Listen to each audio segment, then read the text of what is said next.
真空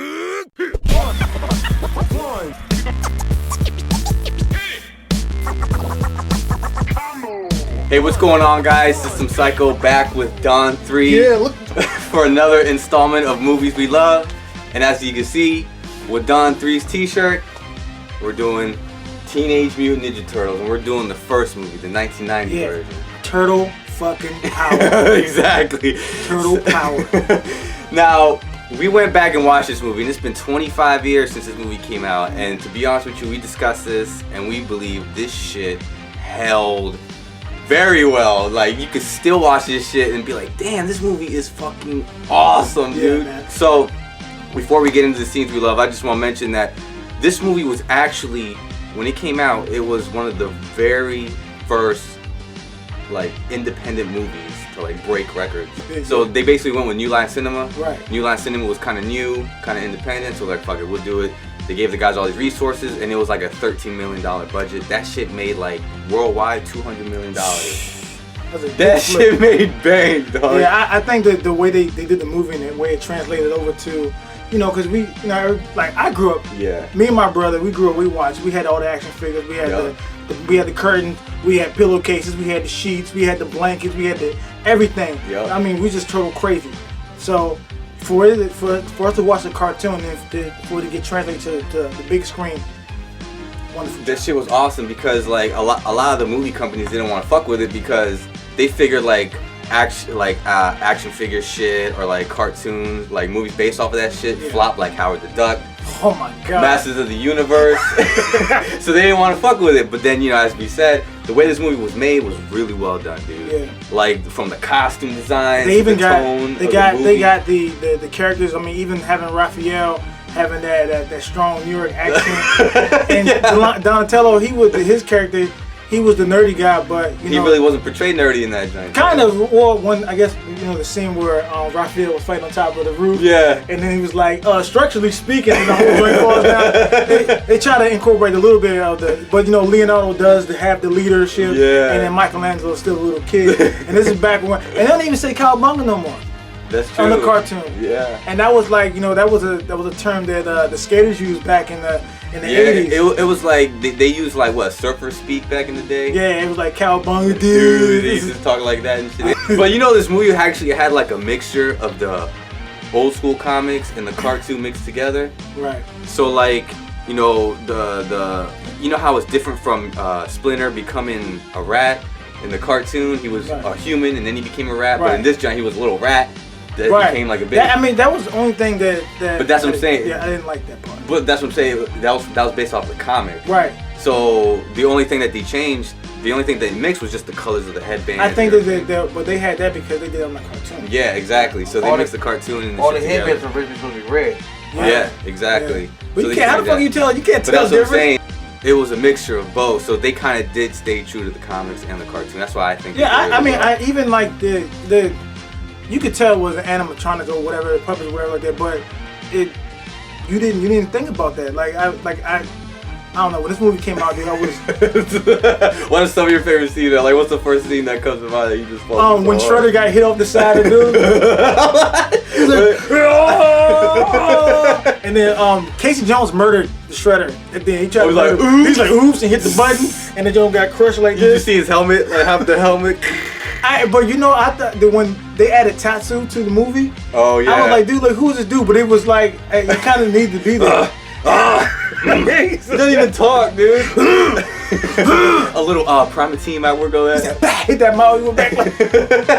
I don't think you're paying. I think you're listening to me. It's gonna cost you Tinkerbell. But the one thing when I was a kid that I noticed was they cussed. So like in the beginning, when Raphael lost the side, he was like, damn! And like every little kid across the world was like, oh, he's just like, he's not supposed to say that. Yeah, like when he looked at his side, he's like, damn! Like they were always, I was like, damn, this shit is took his side. Oh man. Yeah, he's looking at. Oh man, damn. But it was. I mean, I liked the movie because the karate action in it was really good. Dude, too. it was good, man. And like even like it wasn't cartoon. They were really like they were really going at it. Especially when Raphael was up in the rooftop. and he would hit the dude with the back hit like bow, bow. And then he rolled up and he was like, come on, man. Hey, he's back to DB. Good answer. And then like, you know, it kept like switching back to the antique store, and Raphael's getting his ass kicked. You saw when the foot shoulder kid like, no, they lit his ass up, dog, and they took him from the stairs. He was like, no. And then when Donatello was, they was like, where's he at? He was like, he should be coming in right about now. Threw his ass out the fucking window, dude. I like the way they did. I mean, it was cool to even add Casey Jones too. Oh yeah, Casey Jones was dope. Such a like when Raphael and Casey Jones met. Yeah, that's like one of my favorite scenes. Where he's like beating the shit out of those two guys and like hitting him in the face with the hockey stick, and like Raphael pushes him. He's like, get the fuck out of here. He's like, the person who did Shredder was pretty cool. They didn't make Shredder push over when they all fought him. He was whooping him. Yeah, he was whooping him. Dude. Like with that serious ass song. And they start playing, they start fighting one. And he had like this. If you go back and watch that shit, like they're literally, the choreography was really good. Like with the stick, he like hitting them, and Leonardo was the only one that really got him. Hitting him with the swords and shit. Another thing I wish they would have had on there was they made the foot soldiers robots. Oh, that was off the cartoon. Yeah, because Leonardo couldn't really use a sword. That's true. He was like, gotcha, whap, kicked him. That back kick was awesome. Or like the nunchuck part, like a fellow chuck, right? He was like, whoa. And then like he's swinging his nunchucks, and the music going on, and the other guy's like, I told you about that one scene, that same scene where like Donatello's in the back, and you just see his face, he's all cheesy, you see all his teeth and shit. There's that one scene, right, where April goes in the subway.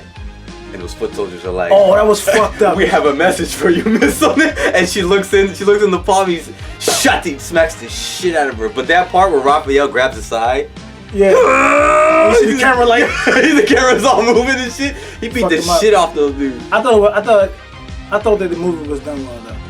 Because I watched it again recently. I was like, dude, this joint was tight. And the reason why I thought it was tight is because like even when they were dealing with the character like Raphael, when he had it, you know, like we talked about before, like when Raphael lost his side, but he was getting upset. Yeah. And Splinter was talking to him. You know what I'm saying? Oh, like, you know, like really dealing with it.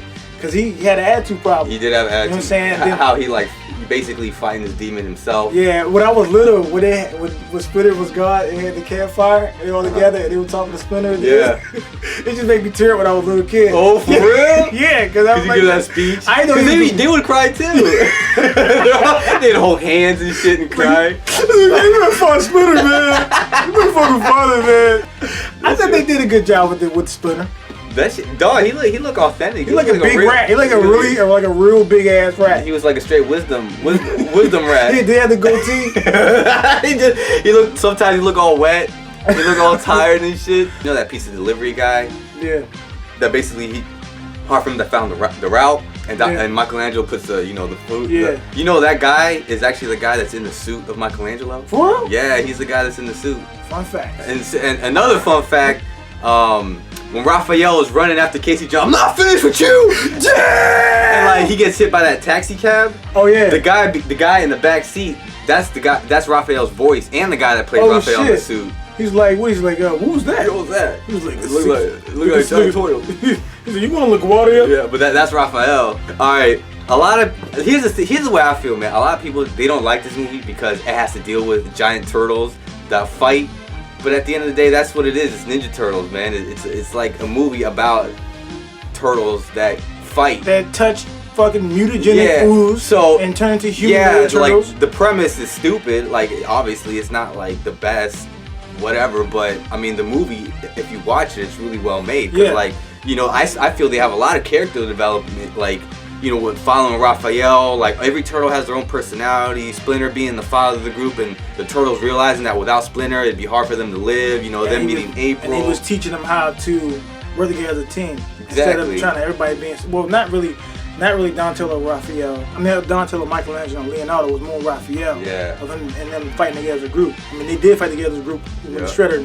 And he whooped their ass. Yeah. But Splinter came back and and dealt with them. But and another thing was basically brotherly love, because Raphael got into an attitude with Leonardo. Yeah. Raphael got his ass whooped. And then finally when he came to, obviously Leonardo and them, they came together and they're like, because because when they have a closer bond. Yeah, they do, because it's like Raphael doesn't want to be told what to do. Yeah. But but Leonardo is the leader. He's the one that takes the craft more serious than everybody else. The only thing about the thing about the movie there, not even this movie, is like if they would have continued on and had everything the way it was instead of, I don't know who bumped their head and did the second movie.